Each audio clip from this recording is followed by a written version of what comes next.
Finally Tamil Thalaivas team அவங்களோட losing ஸ்ட்ரைக்கை வந்து முறியடிச்சிருக்காங்க. Bengal warriors டீமுக்கு அகேன்ஸ்டா ஒன் சைடடா மேட்சை டாமினேட் பண்ணி ஜெயிச்சிருக்காங்க. அண்ட் ரொம்ப சந்தோஷமா இருக்கு.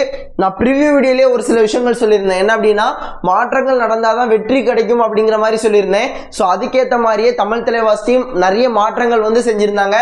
ஸ்டார்டிங் 7லேயே சச்சின் தெண்டுல்கர் வெளியெடுத்துட்டு நரேந்தர் கொண்டலாக அந்த கேப்டன்ஷிப் பொறுப்பை வந்து கொடுத்தாங்க. அண்ட் சப்போர்ட்டிவ் ரைடர்ஸா விஷால் சகல், அதன் பிறகு மொயின் சஃபாரி ரெண்டு பேரும் இருந்தாங்க. ஓகேங்களா, கார்னர்ல சாகில் குலியாவை வெளியெடுத்துட்டு நிதிஷ்குமாரை உள்ள கொண்டு வந்திருந்தாங்க. எல்லாமே நல்ல சேஞ்சஸ், மேக்ஸிமம் நம்ம சொன்ன சேஞ்சஸ் அவங்க பண்ணியிருந்தாங்க. அண்ட் அதுக்கான பலன் வந்து இப்போதைக்கு கிடைச்சிருக்கு. தமிழ் தலைவாஸ் டீமோட பொட்டன்ஷியல் பேக்கப் பிளேயர்ஸும் நல்ல திறமை வாய்ந்த வீரர்கள் அப்படிங்கிறது இதுல இருந்து தெரியுது. ஓகேங்களா, and plus Tamil Thalaivas team young players sign பண்ணியிருந்தாங்க. யங் பிளேயர்ஸ் அந்த கைடிங், அந்த ஸ்கவுட்டிங்குமே நல்லா இருக்கு. லோக்கல் பிளேயர்ஸ் செலக்ட் பண்ற அந்த ஸ்கவுட்டிங்குமே ரொம்ப நல்லா இருக்கு அப்படிங்கறத நிதிஷை பார்க்கும்போது நல்லாவே தெரிஞ்சிச்சு. அண்ட் இந்த மேட்சுக்குள்ள வந்தோம் அப்படின்னா, இந்த மேட்சை முழுக்க நம்ம ஜெயிக்கிறதுக்கு காரணம் வந்து பாத்தீங்கன்னா நம்ம டீமோட தரமான டிஃபென்ஸ், முக்கியமா நிதிஷ்குமார். ஓகேங்களா, சாகில் குலியா என்ன பண்ணணும் அப்படின்னு சொன்னோமோ அதை கரெக்டா செஞ்சார். டேக்கிள்ஸ் அதிகமா இனிஷியேட் பண்ணணும் அப்படிங்கிற மாதிரி சொல்லியிருந்தோம். நிதிஷ்குமார் அதிகமான டேக்கிள்ஸ் இனிஷியேட் பண்ணாரு, கரெக்டான சப்போர்ட் கிடைச்சிச்சு. அண்ட் அதன் மூலமா டீம் பூஸ்ட் அப்பும் ஆச்சு. நிதிஷ்குமார் ஒன் சைட் பாயிண்ட்ஸ் எடுக்க ஆரம்பிச்ச பிறகு அமீருக்கு வந்து ஆட்டோமேட்டிக்கா அந்த பாசிட்டிவ் வைப் வந்து போய் அவருமே டேக்கிள்ஸ்ல ஈடுபட்டு பாயிண்ட்ஸ் எடுக்க ஆரம்பிச்சிட்டாரு. அண்ட் அவங்க ரெண்டு பேரும் ரெண்டு கார்னரும் பர்ஃபார்மன்சஸ் பண்ண பிறகு ஆரம்பிச்ச பிறகு கவர்ல இருந்து அட்வான்ஸ் அந்த சப்போர்ட் வந்து அதிகமா கிடைச்சிச்சு.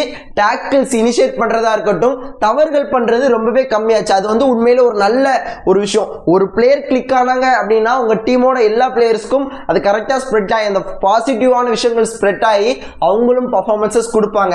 அண்ட் இதை தான் சாகில் குலியாட்ட பண்ணணும் அப்படிங்கிற மாதிரி இவ்வளவு நாள் சொல்லிட்டே இருந்தோம்.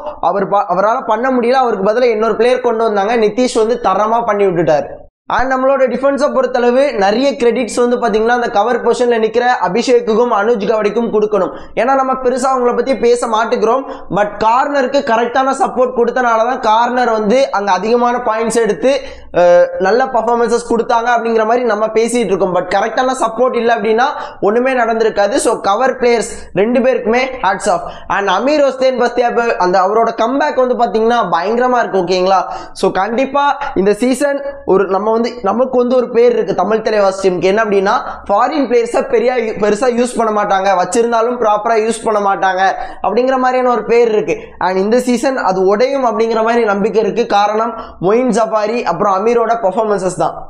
அண்ட் ரைடிங்கை பொறுத்தளவு பார்த்தீங்கன்னா, ஸோ மெயின் ரைடராக அந்த பொட்டன்ஷியல் அந்த ரெஸ்பான்சிபிலிட்டிஸ் எடுத்து பிளே பண்ணது வந்து பார்த்தீங்கன்னா விஷால் தான். தரமாக பிளே பண்ணார். ஒரு யங்ஸ்டர்ஸ்க்கு வாய்ப்பு கொடுங்க அப்படிங்கிற மாதிரி நம்ம சொல்லிட்டே இருந்தோம். அது மாசான முத்துக்கோ சௌரப்புக்கோ விஷாலுக்கோ யாருக்காக இருக்கட்டும், யாராவது ஒருத்தருக்கு கொடுங்க அப்படிங்கிற மாதிரி சொல்லியிருந்தோம். ஸோ விஷாலுக்கு கொடுத்தாங்க. விஷால் பர்ஃபெக்டாக அதை யூஸ் பண்ணிக்கிட்டார். அண்ட் முக்கியமாக மொயின் வந்து பார்த்தீங்கன்னா சப்போர்ட்டிவ் ரோல் வந்து கரெக்டாக பண்ணார்.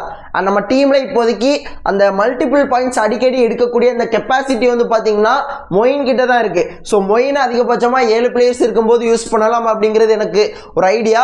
பட் இருந்தாலும் ஒரு சப்போர்ட்டிவ் ரோலை வந்து கரெக்டா பண்ணார். அண்ட் நரேந்தரை பொறுத்தளவு கேப்டனா ரொம்ப கூலா இருந்தார். பெருசா ரைட்ஸ் வந்து எடுக்கல. நம்ம நார்மல் மேட்சஸ்லாம் நரேந்தரை பார்க்கும்போது அதிகமான ரைட்ஸ் எடுப்பாரு. இப்போ பெருசா ரைட்ஸே எடுக்கல. ஓகேங்களா, ரைட்ஸ் எடுக்காம எந்த நேரத்தில் டீமுக்கு பாயிண்ட்ஸ் தேவையோ அந்த மாதிரி இடங்கள்ல போய் போனஸ் பாயிண்ட்ஸ் எடுக்கிறதா இருக்கட்டும், டச் பாயிண்ட்ஸ் எடுக்கிறதா இருக்கட்டும், அவர் அந்த அதிகமாக ரைட் போடுறத ரொம்ப கம்மி பண்ணிக்கிட்டார். மற்ற பிளேயர்ஸ்க்கு வாய்ப்பு கொடுத்தார். அண்ட் அது வந்து பார்த்தீங்கன்னா ஒரு மேஜர் ரோல் பிளே பண்ணிச்சு நம்மளோட ரைடிங் டிபார்ட்மெண்ட் இன்னைக்கு சக்ஸஸ் ஆகிறதுக்கு. அண்ட் இந்த வின் வந்து பார்த்தீங்கன்னா நம்மளோட டிஃபென்ஸோட அந்த காம்பினேஷன் வந்து பார்த்தீங்கன்னா ரொம்ப அழகாக இருந்துச்சு. ஒருத்தரை தொட்டோன்னா மொத்தமாக போனாங்க. அது வந்து ரொம்ப நல்ல விஷயம். அதில் மேபி 4 பாயிண்ட்ஸ் 5 பாயிண்ட்ஸ் கூட ரைடர்ஸ் எடுத்திருக்கலாம். பட் அந்த நம்பிக்கை, ஒரு பிளேயர் தொட்டுட்டா அப்படிங்கிற மாதிரி எல்லாரும் போகிறாங்க இல்லையா, அந்த இடத்துல 3 பாயிண்ட்ஸ் 4 பாயிண்ட்ஸ் போயிருந்தாலும் நான் வந்து கோவப்பட்டிருக்க மாட்டேன். ஏன்னா மொத்தமாக போகிறாங்க இல்லையா. ஸோ அண்ட் நமக்கு இன்னைக்கு ஏற்கனவே கான்ஃபிடன்ஸ் அதிகமாக இருந்துச்சு. ஸோ அந்த அதிகமான அட்வான்ஸ் டேக்கிள் நம்ம தமிழ் தலைவாஸ் டீமோட டிஃபென்ஸ் பண்ணாங்க. எல்லாமே ப்ராப்பராகவும் சப்போர்ட்டும் கரெக்டா கிடைச்சி எல்லாமே நமக்கு நல்லதா முடிஞ்சிருக்கு. எல்லா அட்வான்ஸ் டேக்லுமே நமக்கு சக்சஸ்ஃபுல்லா தான் இருந்திருக்கு.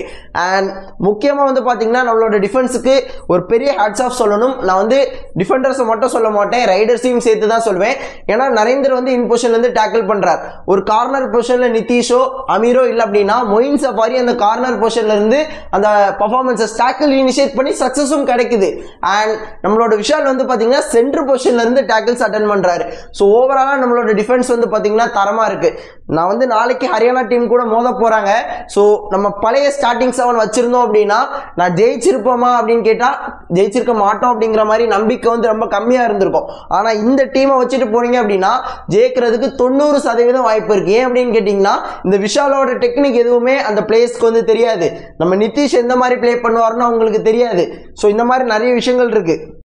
ஸோ நாளைக்கு வந்து பார்த்தீங்கன்னா ஹரியானா டீமுக்கு அகைன்ஸ்டாக ப்ளே பண்ண போகிறோம். இப்போ ஜெயிச்சு அதே கான்ஃபிடன்ஸோட போய் நாளைக்கு மேட்சையும் ஜெயிக்கலாம். அஃப்கோர்ஸ் நம்ம பிளேயர்ஸ் வந்து ஓவர் கான்ஃபிடன்ஸ்லாம் இருக்க மாட்டாங்க, எல்லாமே யங் பிளேயர்ஸ் தான். ஓகேங்களா? ஸோ அப்படி இருக்கும்போது அண்ட் நான் வந்து Haryana versus Tamil Thalaivas preview video போட முடியல. அண்ட் நான் சொன்ன ஒரு சில விஷயங்கள் தான். என்ன அப்படின்னு கேட்டிங்கன்னா நம்ம அதே ஸ்டார்டிங் 7 பெங்கால் வாரியர்ஸ் டீமுக்கு அகைன்ஸ்டாக ப்ளே பண்ண அதே ஸ்டார்டிங் 7 இருக்கும். எல்லாமே புதுசாக தான் இருக்கும். ஸோ நம்ம பிளேயர்ஸோட ஸ்கில்ஸாக இருக்கட்டும், அந்த டெக்னிக்காக இருக்கட்டும், எதுவுமே பெருசாக அந்த பிளேயர்ஸ்க்கு தெரியாது. எல்லாமே புதுசாக தான் ஹரியானா ஸ்டீலர்ஸ் டீமை பொறுத்தளவு இருக்கும். ஸோ அதனால அது ஒரு பெரிய அட்வான்டேஜாக பயன்படுத்தலாம். ஸோ அது நல்ல அட்வான்டேஜாகவும் நான் பார்க்குறேன். அண்ட் நாளைக்கு ஹரியானா டீமை தோக்கடிச்சிட்டோம் அப்படின்னா நாளைக்கு தான் தீபாவளி பொங்கல் எல்லாம் அப்படின்னே சொல்லலாம். ஏன்னா ஹரியானா மாதிரி ஒரு டீமை தோக்கடிச்சிட்டு அதில் ஒரு கான்ஃபிடன்ஸும் ஒரு சந்தோஷமும் கிடைக்கும் இல்லையா? அது வேற எந்த டீமை தோக்கடிச்சாலும் கிடைக்காது. இவ்வளோ நாட்கள் பெங்களூரு, தெலுங்கு டைட்டன்ஸ் டீம் இந்த மாதிரி டீம்கிட்டலாம் தோத்தோம் இல்லையா, தபங் டெல்லி. ஸோ இந்த மாதிரி டீம்கிட்டலாம் தோத்துட்டு ஸோ அந்த மாதிரி ஒரு டீமை ஜெயிக்கும் போது ஒரு சந்தோஷமும் கான்ஃபிடன்ஸும் கிடைக்கும் இல்லையா? அது வேற எங்கேயும் கிடைக்காது. அது வேற லெவல்ல இருக்கும். அது கண்டிப்பா நாளைக்கு கிடைக்கும் அப்படிங்கிற நம்பிக்கையில இருக்கு. ஏன்னா நான் இந்த யங் பிளேயர்ஸ் தான் நம்புறேன். அண்ட் வீடியோவில் இருந்தால் நண்பா. ஸோ இவ்வளோ நேரம் ஸ்கிப் பண்ணாமல் பார்த்து எல்லாருக்குமே ரொம்ப நன்றி. ஸோ இதே போல் இன்னொரு நல்ல வீடியோவில் நாளைக்கு பார்க்குறேன். அது வரைக்கும் tata bye bye, see you நண்பா.